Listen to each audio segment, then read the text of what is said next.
Silica sand with a particle size between 1/4 to 1/2 millimetre, similar to beach sand, is loaded onto an underground conveyor outside the manufacturing plant.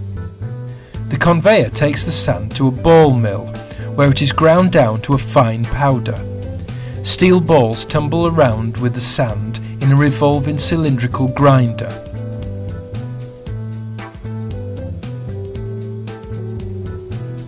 In order to reduce the amount of dust created and to help move the powder to the next stage, water is pumped in. The sandy liquid is drained in a tank until the solid particles make up about 80% of the volume. Now, wood pulp is added to the mix. It's the wood pulp that gives fibre cement its bending strength. Without it, the products would be brittle and crack easily. Again, water is added to help mix in the wood pulp and carry the mixture onto the next part of the manufacture process. At this stage, it has the consistency of thick porridge. More additives developed exclusively by James Hardie go into the liquid sand, cement and pulp to create the slurry that will make the actual fibre cement.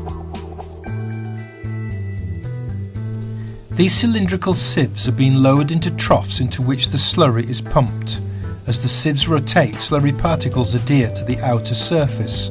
Water drains through the mesh, leaving a thin fibre cement film on the sieve. The films are picked up by a felt belt running above the sieves, and the thickness of the product is built up like a laminate. This is deposited onto the making drum with a circumference to dictate the length of the product. Here you can see the cedar imprint being pressed into HardiePlank by a roller. The easy grid finish on HardiePlank is applied in exactly the same way. The fibre cement sheet is then water jet cut. A robotic suction head gently picks up the fibre cement products and transfers them to a pallet. They are still fragile and need to be handled carefully.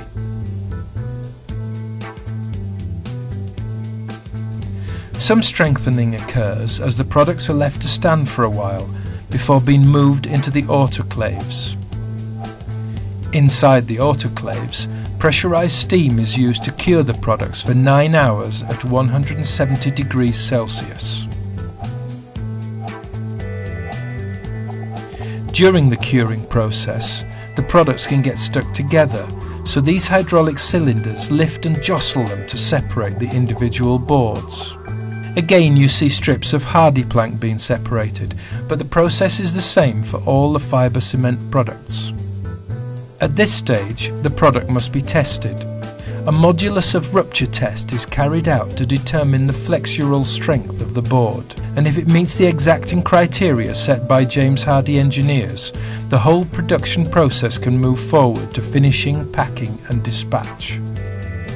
The entire process from raw materials to finished fibre cement products takes 3 days. This rigorous patented process makes Hardie fibre cement products unique. The performance and consistency of James Hardie fibre cement is recognised around the world, making James Hardie one of the most trusted names in construction materials. Unlike our famous fibre cement cladding, HardiePlank cement board plays a supporting role, backing up the finish in many of the world's most beautiful hotels and private homes.